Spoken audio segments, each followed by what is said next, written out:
Hi everyone, Inclusive Model Designs here with part 4 of the Tamiya 1350 scale Yamato Premium Edition build.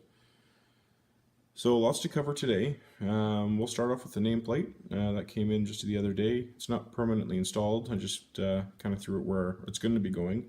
And it's all in Japanese, which is kind of nice. I do have these for pretty much all the ships that I've been building. But anyway, moving on to the gray part of the hull, as you can see.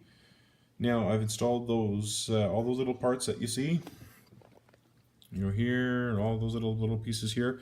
I'm not really following the instructions anymore as far as page per page. I'm kind of going all over the place, just because this step where I'm at right now, if I were to follow the instructions page by page, shows you to start installing the sides of the hull, but without those details on. Now, because we are doing the full hull edition, I do not want to have to paint over the red hull that we already have going. So right now this is not installed, it's just kind of sitting there, and I'll show you why I have it sitting there. But anyway, I went through the entire instruction book and looked for all the parts that will be going on the side. Now it's pretty much carbon copy on both sides with a few differences, but I wanted to get them on first before I painted it, just because it's so hard to to paint something and then paint another part, put it on, overpaint, because it just doesn't stick well, and sometimes you get glue seeping out the edges, so this will eliminate that completely. I did leave a few parts out that will be going on the side of the hull, right around these areas here, just because I'm going to do them in a different color.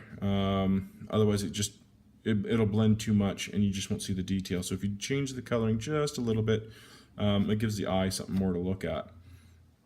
So that's kind of where we're at with that right now. Now I'm going to show you, I'm kind of glad I did it this way, is because I've noticed, sorry for the shakiness, there's a gap, at least with my kit, as you can see. Now this will be filled in, which is, this will be hidden, but had you done it the other way, like according to the instructions, you would have had a gap, guaranteed, because it's like that big of a gap, and there's no way to get it tighter.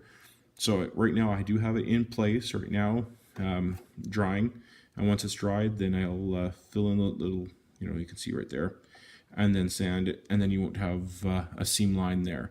So if you do follow their instructions this way, you're going to have a seam line. So at least by doing it this way, you're going to have the chance to correct that, because this entire piece will just lift off, and then you can paint it. So that's kind of how I'm doing that. I also thought of maybe, instead of, it's too late now, but this decking here, the bottom decking, you could have technically glued that onto the side of the hull before installing this entire thing, but I think you still would have run into that problem there. So you can't build the whole deck either, like the back there. You can't put that on just yet and then paint it, because the lower portions, like the hanger area, need to be screwed in. So you got to kind of take your time with how you're going to plan this. So what I'm waiting for now is just for the sides here to dry.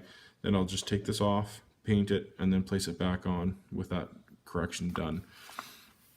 So yeah, I took quite a while. There's so many parts to this model that I had to go through entire instruction booklet just to make sure I got all the pieces that need to go into the side, minus the ones I'm leaving out, on. Like right there is some photo etched parts right there. That's on both sides too.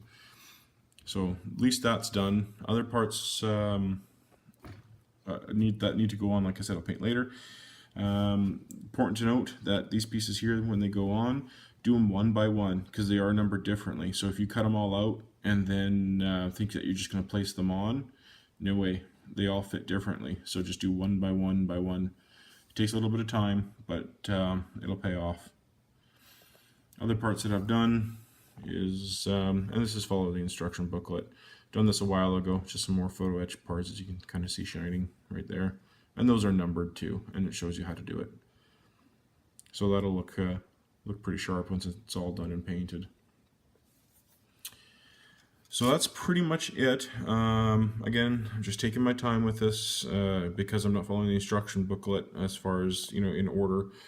It is taking some time. I got some of these rings to work with right here that has detail to be put on,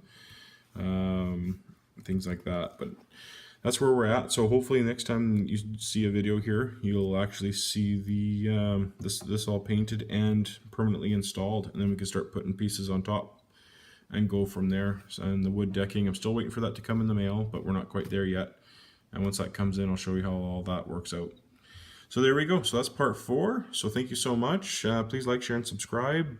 So far, I've been getting a lot of good feedback on this build. I really enjoy your comments and learning as we go too.